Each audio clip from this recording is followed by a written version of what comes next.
everybody. Welcome to Economics with the Honorable David M. Walker. I'm Nick Palavito. I will be your moderator for today's show. And to give you an idea of what we're going to be discussing will be the national debt and progress in Congress, if that's even possible. So with that, we're going to bring in a person who has gone to Congress and has talked to Congress and hopefully can get us some insight to the progress in Congress. None other than the Honorable David M. Walker, the former Comptroller General of the United States. David, good to have you here. And apparently you've made some progress in Congress, or tell us what's going on. Well, I think you have to separate the short term from the structural. And as you may recall, Nick, at the end of March in 2023, I testified before the House Budget Committee, and I said that we needed to do three things in order to restore fiscal sanity and sustainability. Number one, you had to stop the bleeding. And what did I mean by that? You needed to cut. That means an absolute reduction, not a reduction in the rate of increase, but an absolute reduction in discretionary spending for fiscal 2024 as compared to 2023, because spending has gone up 40% in the last 4 years, which is well in excess of inflation. The second thing that I said you need to do is that you need to form a statutory fiscal stability, sustainability, debt, I don't care what you call it, commission that would engage the American people with the facts, the truth, tough choices, solicit input, make a package of recommendations, guaranteed up or down vote in Congress, where everything's on the table, mandatory spending, discretionary spending, revenues. Not everything's equal, but everything's got to be on the table. And that was to stabilize the patient. And fortunately, we have bipartisan bills that have been introduced in the House and in the Senate to create such a commission, with significant improvements over the last Simpson-Bowles commission. And there's been a hearing in the House of Representatives requested by the Speaker on that legislation, with all the sponsors from both houses participating in the hearing. And I'm cautiously optimistic that we're going to see some movement on that in the House as part of either an extended CR or part of a budget agreement, because we can't just focus on year-to-year budgets. We need to start dealing with the disease, which is the structural imbalance. The third thing I said is that we have to cure the disease. We have fiscal cancer. We are addicted to deficits and debt, and we are mortgaging the future of our country, our kids, our grandkids at record rates. And the only way you can do that is to adopt a constitutional amendment that will limit how much debt as a percentage of the economy you can take on, absent extraordinary and unexpected conditions. Because statutory approaches, the debt ceiling and other approaches that have been taken, have been a bad joke. They haven't worked. One Congress can't bind the next Congress. The only thing that can bind current and future Congresses is a constitutional amendment. And on that, there is House Concurrent Resolution 24, which brings light, which hopefully will result in heat and action on the fact that Congress should have called a convention of states to propose such an amendment as far back as 1979. And we're gaining additional support at the state level for a possible suit against the Congress to force them to act because they've failed to discharge their constitutional responsibility. We'll see what happens. So those are the three things. On the short term, there's a tentative deal that's been reached between the Speaker and between the Majority Leader in the Senate, which does cut spending for fiscal 2024 as compared to 2023, arguably not as much as should be cut, but does. But the rest of it is not clear as to what else, what are the conditions, what else would come with it. And the last thing I'll say, then we can open it up, is I was in New Hampshire on Friday and Saturday, and I did two fiscal forums in New Hampshire on Friday and Saturday.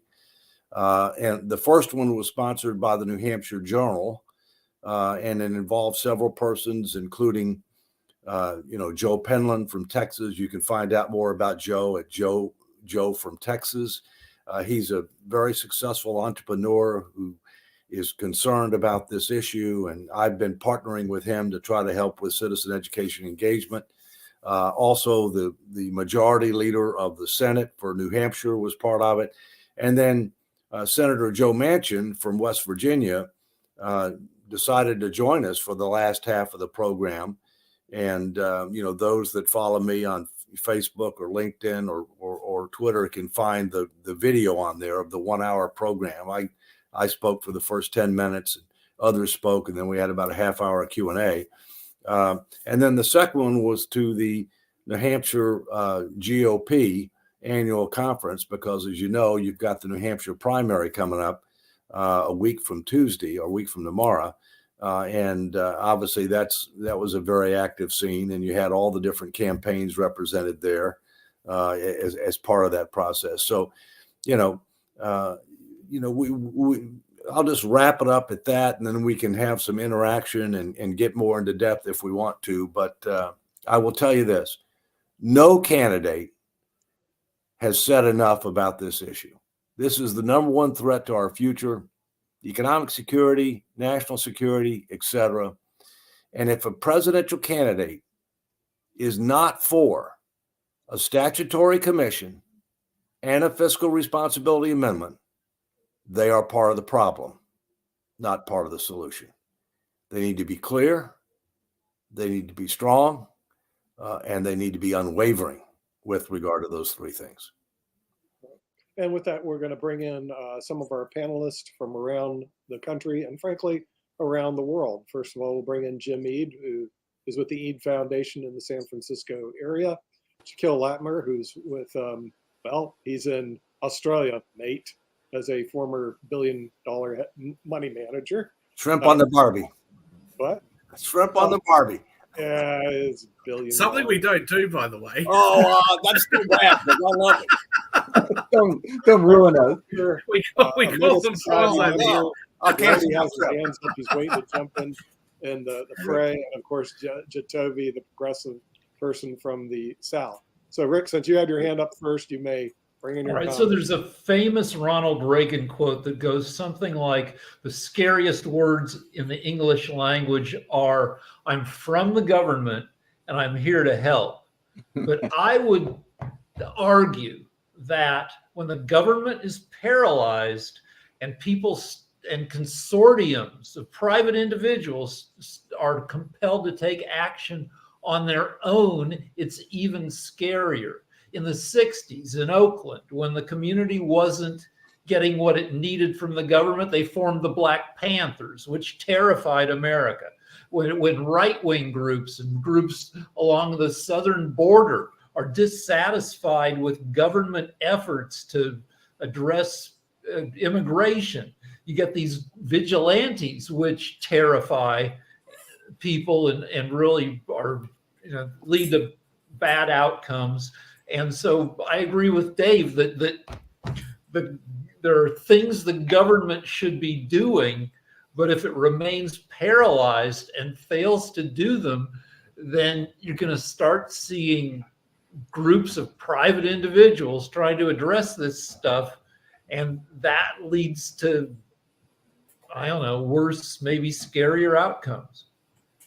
Right. Well, first, let David. me state for the record that Rick is part of the Mega Society, not the MAGA Society. All right, so I don't want anybody to get confused. There's a by difference. it, all right? There's a big difference, and we won't go into that right now. The second thing is, look, there are certain things that government needs to do that you really can't delegate to the private sector or to individuals. All right, now, frankly, it's doing way more than that. All right, and frankly, what it's doing is more like getting resources, not linking them to results, right? So we're not getting value for money, and we're spending way more than we're taking in. So those are fundamental things. But one of the challenges that we have right now is when things are going well and government doesn't do anything, that's not so bad. But when things aren't going well and government is gridlocked and is not doing anything, and when things get worse with the passage of time, That is unacceptable. And that's where we are today. And it's complicated by the fact that we have not only a small margin between the Democrats and the Republicans in the House and the Senate, which means that every election is about control, which means that it's that much more difficult to get things passed for a variety of different reasons, okay? And when we have not just a partisan divide, but an ideological divide between whether we're going to stick with founding principles and values or whether we're going to go to socialist state principles, okay? Life is very complicated right now. And the last thing I would say is the biggest deficit we have in this country is not a fiscal deficit, although it's shockingly high and getting bigger. It's a leadership deficit. We have a leadership deficit. We have too many people that are focused on today, not taking enough steps to help create a better tomorrow. And that's got to change. And it starts at the top. And whether you're a Democrat or Republican or unaffiliated, if you don't have, and I'm unaffiliated, and if you don't have a president who recognizes that reality and acts accordingly and tries to bring people together to bridge these divides, we're going nowhere fast. And so let's hope that things change in 2024 because the USS America's taking on water. We can save the ship, but we're going to have to change course to save the ship. I believe Jim was up. Yeah, thanks. And Dave, I applaud you on your efforts in Congress and I'm supportive of the items that you suggested, especially the debt committee, whatever we call it. It's got to be we've got to focus on this issue, and as you say, it's not being addressed. And in the campaigns, we're debating other things. We're not debating national debt so much. One of the things that I wanted to get your reaction to is, there's some demographic issues that are different from the past. People are living longer, and we had the baby boomer expanse of population that are getting older, and there aren't as many people to support them. So the pressure on Social Security and Medicare, those types of things, is going to just get worse. So how do we rationally distribute this? One of my ideas, and I wanted to run it by you, is that I think when it comes to Social Security and Medicare, you can exempt the people that cannot afford to pay for the care themselves, but limit the amount of money that you give or allow people with means to take advantage of these programs, because for a certain amount of but we also have to rein in the costs. The costs of medical care right now are out of control, and we have people going bankrupt by getting sick, by being ill. Sure. So I don't know what the answers are, but I do think that rational people have to get together and put their heads together to come up with some sort of attempt to solve this. Thanks, Jim. Several things. One, there are three big differences, at least, between what's being proposed with the current commission and the Simpson-Bowles commission, and then I'll get to the demographics issue. The first is it's statutory, which means that the Congress and the president buy in up front. All right. Secondly, the percentage of commissioners who have to vote for a proposal is reduced from 75% to 50% plus one, which is significant, which means you've got much more of an ability to reach an agreement. And thirdly, it's and by the way, if they reach that agreement, guaranteed up or down vote can't be filibustered. All right, up or down vote. And the third thing is unlike Simpson-Bowles, which did good work, it has an express responsibility to do significant citizen education and engagement to solicit input before they make recommendations. Simpson-Bowles did not do that. That is the key to success, in my view. Secondly, on demographics, you're right. As has been said, demographics are destiny. And one of the biggest challenges that we have are the demographic changes that have taken place, as well as increased healthcare costs, if you will, and you get the compounding effect on healthcare. my latest book, which is American 2040, still a superpower, a pathway to success. I'm updating the book through 2023. It'll come out, sometime in February, probably. I'm self-publishing it, but I have a publisher who might be interested in buying the rights to it or obtaining the rights. It's not about money. It's about solving problems. I don't give a darn about the money. Okay. And in that book, I have what 77 to 97% of Americans agreed was a way forward to address Social Security, Medicare, taxes, defense, etc. Now, in Social Security, I'll give you an example. Again, this is not necessarily my opinion, not necessarily your opinion. This is what 77% of representative groups of voters agreed to. One, that you significantly raise the taxable wage-based cap. Yes. Don't eliminate it. You significantly raise it, probably about double what it is now, okay? Secondly, you don't raise the tax rate because it's very regressive. You pay it on the first dollar of wages and earn income you make. Thirdly, you gradually raise the normal retirement age, 2 to 3 years, over 20 to 30 years, but you exempt people that are, above a certain age, e.g. 55, okay? And so therefore, you're really just affecting the young people who, by the way, don't think they're going to get it anyway, and they're wrong. They are going to get it, okay? It's a matter of how much at what age. Thirdly, you modify the benefit formula to provide a higher replacement rate for people that are near the poverty level and a lower replacement rate for upper middle income and upper income individuals, but you don't turn it into a welfare program. You don't say that if you paid into it your whole life, you don't get anything, okay? Because then that totally undercuts public support for it. You modify the cost of living index to more reflect the cost of living for seniors rather than the entire population, and it is different, all right? And then for people who don't have a private pension plan alternative, you provide an automatic savings vehicle with collective investment, limited investment options, so they can end up benefiting from the power of compounding and be able to have more income other than just Social Security, because Social Security was never intended to be the sole source, of retirement income. And unfortunately for too many Americans, it is, okay? And so those are some of the things that 77% of Americans would agree to, which, by the way, if adopted, would not only solve the problem, but it would exceed the expectation of every generation of Americans. But the reason we haven't done it is because we don't have any leadership. So, Dave, last thing on this.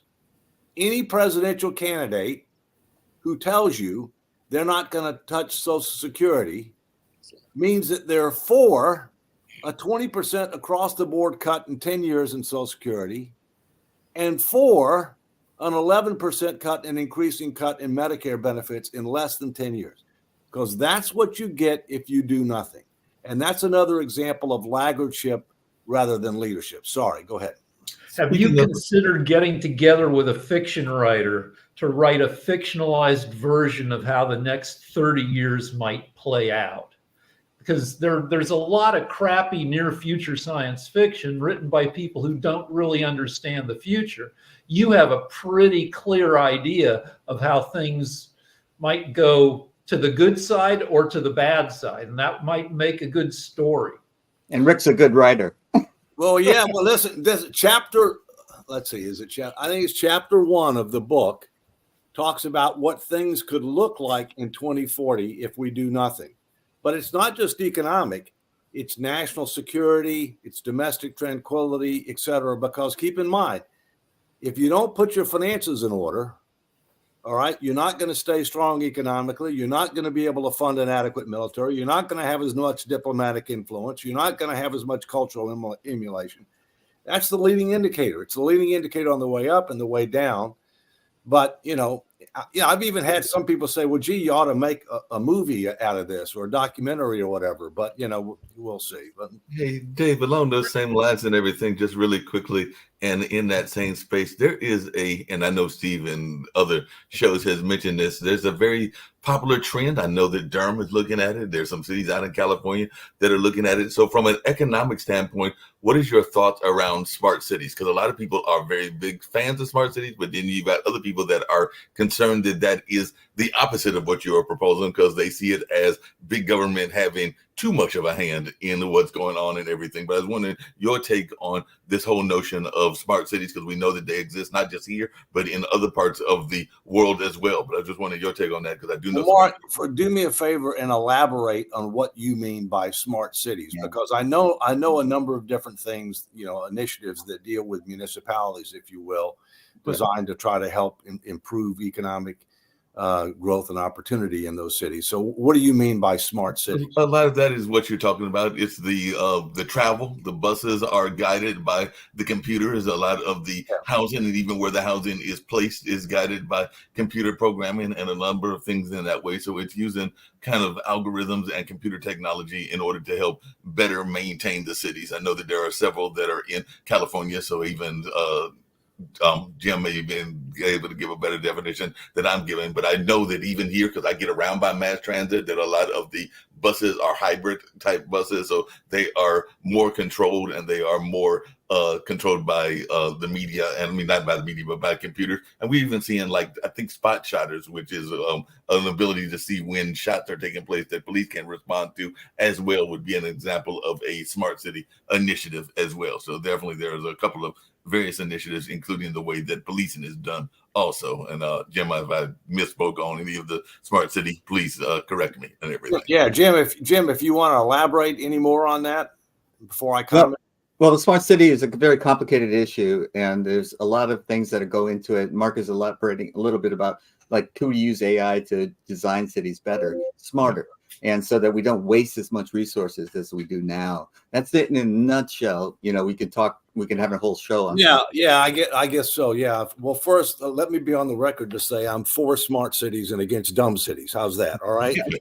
But the other issue, you have a number of other initiatives underway. It's not just with regard to leveraging technology to try to be able to make informed decisions. It's also things like enterprise zones in order to try to be able to attract more private investment and to provide more opportunity. The other thing you have to keep in mind is, while at the federal level, our biggest challenges are, deal with pension and healthcare benefits. The same thing exists at the state and local level. The biggest challenge that exists for state and local governments are huge underfunded pension and huge unfunded retiree healthcares. So a lot of these cities have got major problems there that they've got to come to grips with, and they've got to restructure as well. Now, an important difference is states can't file for bankruptcy under U.S. law. So they've got to solve their problem without filing for bankruptcy. Municipalities can. Obviously, you want to avoid that if you can, but we have had municipalities that have done that. So, you got to put your finances in order. You need to leverage technology, but you also figure out how you're going to be able to stimulate your economy to get more growth and to provide more opportunity. So you need to take a holistic approach, in my view. It's not just one dimension. It's a multidimensional and integrated approach. Yeah, I think we had Shaquille up then, Rick. So a couple of things that was said earlier. Firstly, I'm glad you didn't keep repeating the passage of timelines. I didn't want to hear a Kamala Harris version from your mouth, Dave. But no, I do want to talk about a couple of things in relation to the budget. I mentioned this on the last show. I think economists will be studying this for probably many decades. There has been a massive increase in the money supply during COVID, and there's also been an increase in deficit spending in the United States. Now, at the moment, it would appear that the United States is outperforming its peer group, especially if you compare it to the wealthy countries of Europe. But it also has a bigger deficit. So the question is going to be, is increasing deficits in a time of stress a good idea or a bad idea? And I think it's too early to tell, because right now, at the moment, it looks like it's a good idea. But we're going to need to find out what that looks like in 5 years and 10 years. So I think that's very interesting. Also very interesting to note that Milton Friedman, for example, criticized the Fed for not increasing the money supply during the Great Depression. Approximately 100 years later, 90 years later, we had a cataclysmic event that affected the world. The Fed did increase the money supply. I think that some of the division in the United States is that money hasn't been distributed in a way that has been beneficial to everybody. There's been certain groups that have benefited enormously from that. There have been other groups that have been left behind. But I do want to come back to the point about division.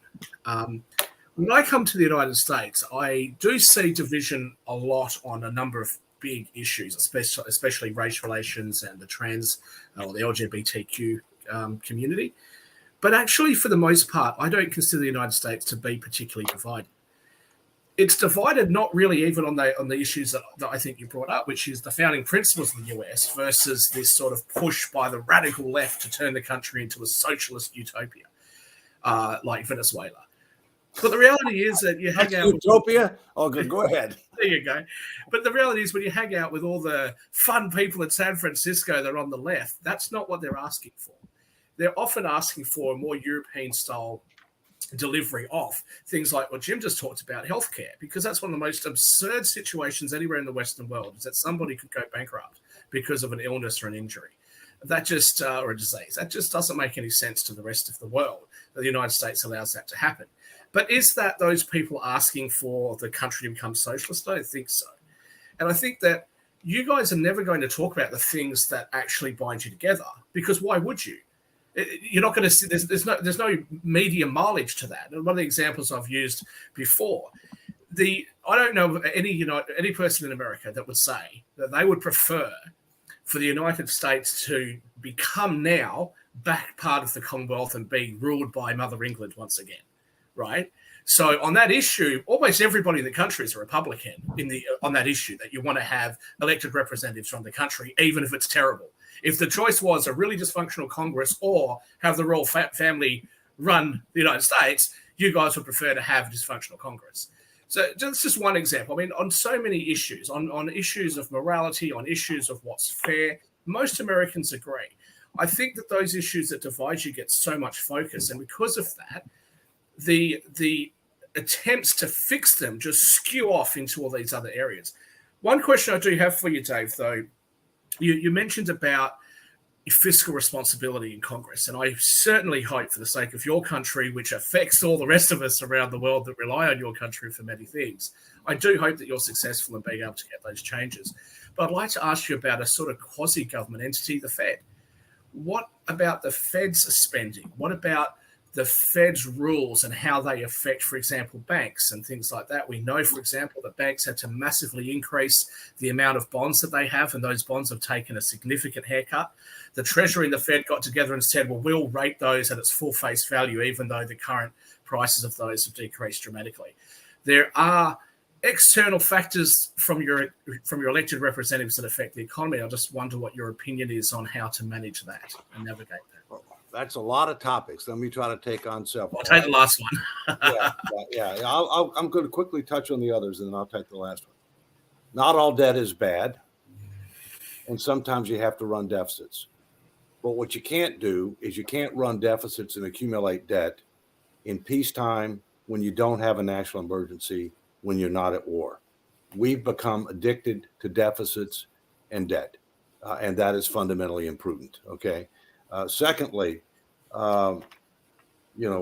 gaps. We have growing gaps. That's one of our challenges. We have growing gaps in society. If you look to what's happened in recent years, including during the COVID period, the middle class is the one that's getting hurt the most. We do have social safety nets, and we pushed out a lot more money for the social safety nets, during COVID, as an example. There was a huge amount of fraud, waste, and abuse, huge amount. But it also served to exacerbate the gaps between the haves and the have-nots. But the people who got squeezed the most were the people in the middle. Thirdly, healthcare. We spend the most highest percentage of our GDP on healthcare, and we get below average outcomes. That's obviously not acceptable or sustainable. The highest rate of bankruptcy in the United States is due to healthcare. There's a whole chapter in the book on what do we need to do about healthcare to make it. Fourthly, when I got the 77 to 97% agreement on reforms, to get that, you had to do several things, which any commission is going to need to do. First, you have to get people to agree that this is a problem that should be a top priority and needs to be solved sooner rather than later. Okay.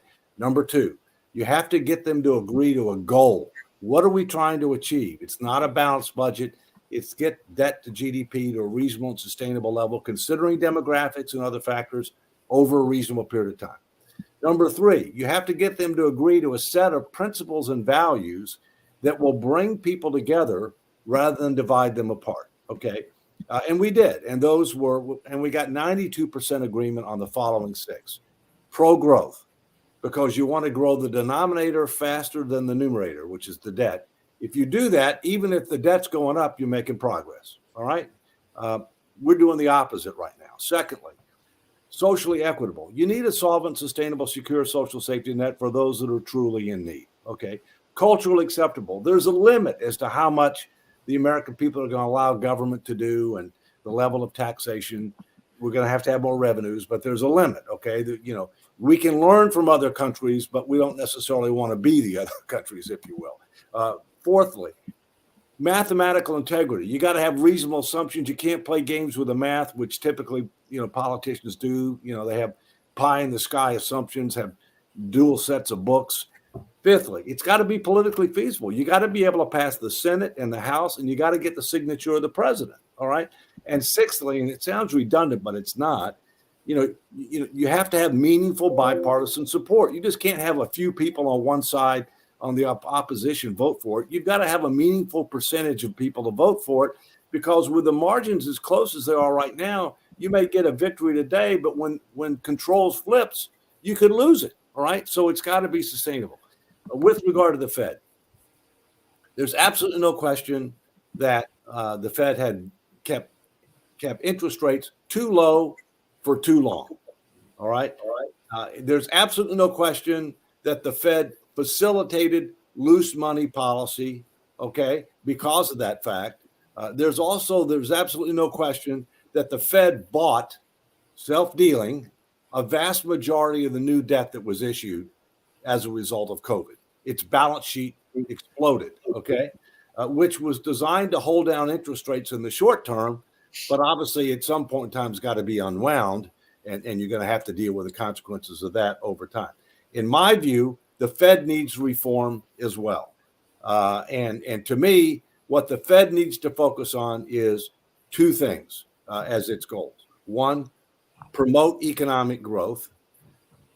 And two, maintain stable prices over time. Let me finish. It has a third goal right now that it was given back in the 80s, which is full employment. All right. And Congress has used the Fed to try to do things at times that, frankly, it's not the Fed's job. Okay. The unemployment has to do more with education. It has to do more with retraining. It has to do more with immigration policy. It has to do with, and also, government programs and whether they're incentives or disincentives to work and things of that nature. The Fed, in my view, has got to be focused on, on growth, macro growth, and on maintaining stable prices. And there should be limits, significant limits, on its ability to self-deal in our own debt. Because what ended up happening is the Fed intentionally or unintentionally enabled the modern monetary theory. It enabled Congress to spend trillions of dollars and then to monetize those trillions of dollars for short-term gain, but longer-term pain. That's my view. Dave, I would suggest to you that if you're going to reform the Fed in the United States, which is one of the most important central banks in the world, but not the only one, that you would really have to have international agreement to reform central banks around the world, because the ECB then could get out of control and affect what's happening in the US. The Bank of England, not quite as big anymore, but same sort of thing. I do want to very quickly just touch on something that has been talked about, which is demographic change. I think that, look, we have an issue, but I don't think it's going to be quite as bleak, because millennials, people my age, the younger Gen Zs or the millennials, older millennials, are going to be 50 in 10 years' time. They're going to be 60. So this is a time when their kids have grown up, where they've got a lot more expendable income. They've normally already got assets behind them, that sort of thing. So there will be a release of money and built up wealth during that time. I think that we need to encourage younger people to have children earlier.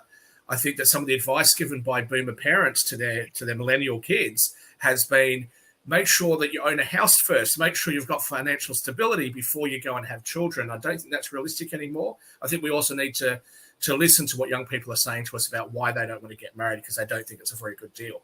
But I just want to say one very quick thing about immigration in relation to demographic change. I'm a bit disappointed when someone like Jerry Nadler says, hey, we need to have all these immigrants because we need to have a new influx of young people. I think immigration is great. I think the Western countries should encourage immigration within reason.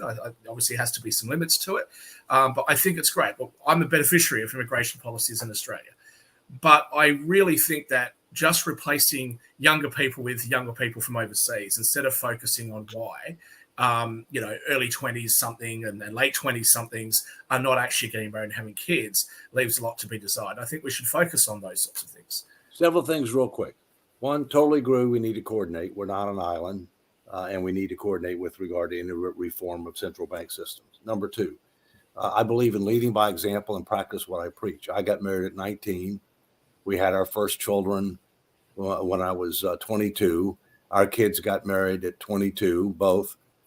They had their first kids when they were 25. So we're trying to practice what we preach and lead by example. And I think you make some good points. Thirdly, with current mortgage rates, people can't afford a house anyway. I mean, they've gone up 266% since January of 2021. And the other thing is that, look, Jerry Nadler, fortunately, is not in the mainstream of America, okay? The truth is that we are a country of immigrants. We need immigration. In part, we need immigration because we have a low birth rate. We don't have a replacement rate, and therefore the only way the United States is going to grow is through immigration. But there's a difference between legal and illegal immigration, and there's a difference between on what basis do you allow for immigration. What we ought to be doing is we ought to be determining what are the macroeconomic needs and how can we match those needs with our immigration policy, and how can we end up improving our education training programs to complement that. To maximize growth and to maximize opportunity rather than just counting bodies, if you will. And we also need to differentiate between additional work permits for people who want to come in to pick the crops or cut the grass during the summertime or whatever else, and who don't necessarily want to stay here all year round, but want to come here to make money, and we need them to do that, versus a pathway to citizenship or a pathway to permanent legal status. So, but that's not going to happen until we secure the border. We've got to secure the border. No matter what any politician tells you, it's nowhere close to secure. I know Rick's had his hand up for a while. Right. So most new ideas aren't socialist. If you flood medicine with AI to make it cheaper, that's not socialism. The solutions that'll save Miami and New Orleans and New York City from going underwater as the oceans rise, those will be capitalist market solutions. Companies will build gigantic seawalls and they'll make, trillions of bucks, saving the world that way. And we were talking about smart cities. I believe we're on the verge of a revolution in construction, in printing houses instead of hand building them. The trouble is water. You can't build all these new cities to hold all these people if you can't solve the water problem. There's not enough water to go around to build new big cities. Maybe you rebuild using new technology, the old Eastern cities, the Rust Belt cities. I don't know. And like a crazy thing, a thing that'll look crazy to the future is for 75 years, every adult member of a middle class and above family has their own car. With AI, you could do vehicles, and that car sits unused 23 hours a day. With some kind of AI system, you could do vehicle sharing that would save some resources. Yeah, Rick, you are not going to be sharing my Bentley. That's just all there is to it. Okay, it's mine. I'm going to stay in the garage 23 hours a day. He doesn't want to share it. He just wants to get it. I don't know. People would be interested in a time-shared Bentley. No. But the answer is you're right. There's going to be a lot of innovations. A lot of things are going to take place. And for the record, as we know, water is by far the most precious resource. and we have increasing water challenges, especially in the western part of the country that's moving east. And, FYI, the Naval Academy, which I taught at, it's got a water problem too, because you got rising tides, and it's going to end up having to have, it's going to have to be able to deal with that if it wants to continue to stay where it is. Yeah. Hey, Dave, just really quickly, as I brought up on the World Edition earlier, the show that was on before, but I was in a clubhouse room, and there was a gentleman there that was written a book talking about the death of American entrepreneurship. So he feels that we are not as entrepreneurial as we used to be, and he was definitely has written a couple of books. The guy's name is Joe, and everything about this. But I was wondering your thoughts around this, and there's also been conversations around the gap between those that are super wealthy and those that are in the poverty space and everything, whereas the middle class is getting squeezed, and definitely on that space. But I'd love to hear your thoughts about both of those, because like I said, when I had a very long conversation with him actually earlier this morning, it was like around midnight. Don't ask me why I was up at that hour and everything, but it was around this notion of the kind of this spirit of entrepreneurship and this spirit of going and creating businesses from the kind of grassroots up that he wasn't seeing as much as he had seen in the past. So and he's written, like I said, a couple of books about that. But I was wondering, do you agree with him that there is a death of entrepreneurship in this particular time in the year of 2024? No, I think there's a change. Okay. I mean, first, the United States is clearly one of the most entrepreneurial countries in the world. I don't think there's any question about that. Okay.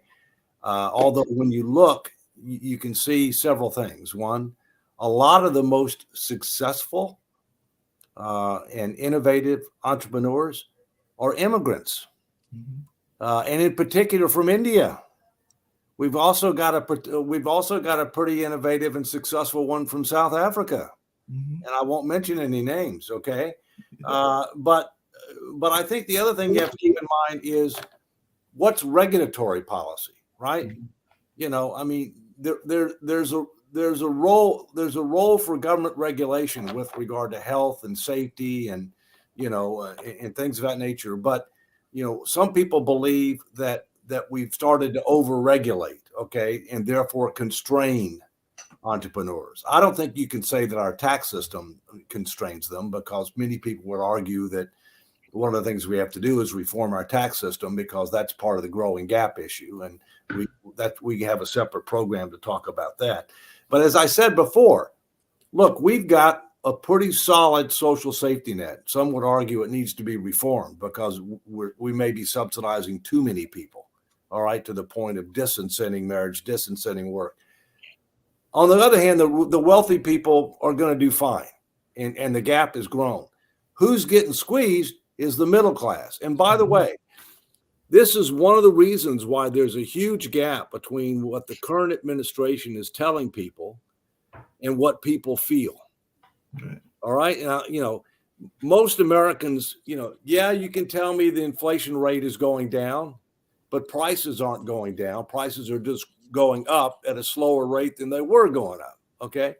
In addition, you can tell me that we now have real wage growth, meaning wages are going up faster than prices, but real wages are down from January of 2021. And by the way, inflation is up about 20% from January of 2021. Okay. And so people are saying, and food's up more than that, and energy's up more than that. Okay. And so people are basically asking themselves, and this is the middle class in particular, because the middle class is the one that gets hit the most. Am I better off today than I was then? And am I likely to be better off in the future based upon where we're headed? That's how people think, right? Yeah, they definitely think that way. But Dave, one of the arguments that this gentleman was making was that he was feeling that people are, and I use the music analogy, that they're only kind of dipping their toes half-heartedly into entrepreneurship, because there's a lot of risk, and even Shaquille can speak to that as well, in entrepreneurship. So he was feeling that a lot of people are only half-heartedly going into entrepreneurship, and that they aren't really going into it whole hog and the full force the way that they could do in order to be successful at it. So he felt that there were a lot of what he called toe tippers. So they were just tipping their toes in the foot of entrepreneurship without actually putting that full force of their resources into what they can do to be successful. Well, two things on that. I think there are generational differences between the degree of motivation and the willingness to work the kind of hours that you would have to work to be an entrepreneur between the younger generations and other generations. Right. All right. And I think I think that's real. Okay. But the second thing is they also better recognize that AI is going to have positive developments and negative developments. And AI is, just like automation affected blue collar workers. And by the way, AI will too. AI is going to affect a vast cross section of white collar workers. Yes. All right. So, there's going to be an opportunity and a need for people to get to be more entrepreneurial, because a lot of the traditional roles are going to be replaced through automation and through AI. If I can There's just say a lot of- I gotta. Sorry, if I can just jump in, because I've got to run for a few minutes to adjust a FX position I've got. I just want to say, in relation to immigrants coming to the United States, or really any other country, because it's not a phenomenon just for the US. You actually find that most Western countries, for some bizarre reason, immigrants come, and some of them don't do very well, but many of them actually start businesses and do very well. And it's an interesting study on why that happens. But I can just say for myself, I don't know why, but even I, who am considered to be a relatively successful person, have actually found much more success in Switzerland and Dubai and the United States than I have in my own country. So is it something that I'm doing wrong in Australia? I don't know. I do know that when I come to the US, I see lots of opportunities. I see opportunities for business ideas that I think would work really well in the US. And I see businesses in the US and I go, wow, that's a really good idea. I should bring that back to Australia. So, I don't know. I think that there's probably a different mentality. And also I'll just say, Mark, for some young families that come to the US, starting up something as simple as a corner store, or like a small grocery shop, or something like that, selling groceries or trinkets or whatever, it doesn't sound like you're going to make very much money out of that. You might just be surviving, but then over time you can expand. You put your kids through school. You put that hard working kind of thing in their minds, and they tend to exceed expectations. Whereas other people, especially people that were born in the United States or Australia, what do they say to their kids? You've got to have a work-life balance. You've got to make sure that you don't work too hard and that you don't have time to spend with your kids. And then you have a generation that we have now that the older generation accuses of not having enough of a work ethic. Well, yeah, of course they don't, because we told them not to. We told them to prioritize other things other than working. So yeah. I think that's probably part of the reason why it's different mentalities and different desires. I'll be back in a little while. Take care. No problem. And Jim had his hand up. Yeah, I wanted to talk about entrepreneurs. And, during the dot-com bubble, I was having lunch, and there was a couple of Stanford students, a man and a woman, and the man was pitching his launch to the woman. And I said, okay, it's time to sell. Because, there's an old story about like when your cab driver is telling you about his portfolio, get out of the market. And, so there's all sorts of, like, I live in the heart of Silicon Valley, all sorts of startups, all sorts, and it comes and goes. And I don't see that changing. I still see that there's a great desire to start a new company and put your mark, whatever it is that you think you're going to do. I do think that there is something that people, the younger generation, I don't know how they get started in Silicon Valley. The rents are out of the control. The housing prices are out of control. I don't know how they get going. So they tend to be a little bit discouraged. And when I was growing up, we thought we had opportunities. We thought we could do better than my parents did, and they thought they could do better than their parents could do. And the younger people I know today, a lot of them have the same sort of drive to do well with their lives, and they want to have the balance, no question about it. But I also hear a lot of discouragement. I see a rise in addiction, a rise in just cell phone orientation. They don't talk to each other now; they text each other. There's a lot of changes in our society that are harming the young and giving them less of a chance. But there are still those people with the dedication to succeed.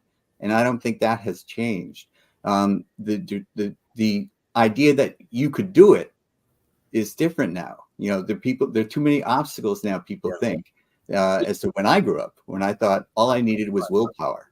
Rick, can I intervene just real quickly and then go to you? The word stewardship, all right? You know, it's not just trying to generate positive results today. It's not just trying to leave things better off. It's leaving things better positioned for the future. For the first time in the history of this country, we're at a record high of people believing that the future for their kids and grandkids will not be as good as they had it. That is un-American. It is immoral. It is unacceptable. And it goes to the heart of a lot of these economic issues we've been talking about. Rick? So this is the era of the side hustle, which is being a half-assed entrepreneur. If you've got a ring light and a bubble butt, you can be a small business person on OnlyFans, on eBay. Like, it would be, I think you'd be crazy to open up a boutique in a storefront now, but you can do the same thing with less capital outlay via eBay or Etsy. So there's lots of technology that lets people, dip their toes in without, like, the $100,000 you're going to lose trying to open a restaurant and not making it. Well, even in that restaurant space and everything, and because a friend of mine just recently opened a jazz club here in Durham, North Carolina, but they did something very innovative, and actually that came up in the conversation I was having yesterday as well, because versus just opening it up to the public, they went with that subscription model. So I think that that's something that's going new and different, and I'd love to hear your thoughts around that, Dave, because I think that even in a lot of businesses, including restaurants, are going more into that subscription model where you are given perks in order to come into the restaurant or come into whatever the business is and everything. But that seems to be a newer model that is maybe making a bigger push economically. But I'd love to hear your thoughts around that, Dave, because I'm seeing a number of people are doing that subscription model. No, that's right. You also have different things like concierge service, right? Right. I mean, for healthcare, you don't have to wait as long. You get more TLC service. Of course, it costs more money too. Yeah, but the thing is, there's a lot of opportunities out there, David. Right now, what we're investing in is heliostats, paleostats, and pyrolysis machines, which no one understands what it is. But the first one, here's what it does. You can go to the internet and look at it. It actually takes plastic and turns it into oil. It's a pyrolysis machine. No, it's a reverse engineering kind of. Yes, right. And it's a pretty cool technology that we're augmenting by adding a heliostat, which is basically concentrated solar energy into the machine, so it runs free and turns plastic into oil. The other thing we're looking at is, you were talking about a water problem. Believe it or not, there's machines that turn air into water. The only problem, again, you have a power supply issue.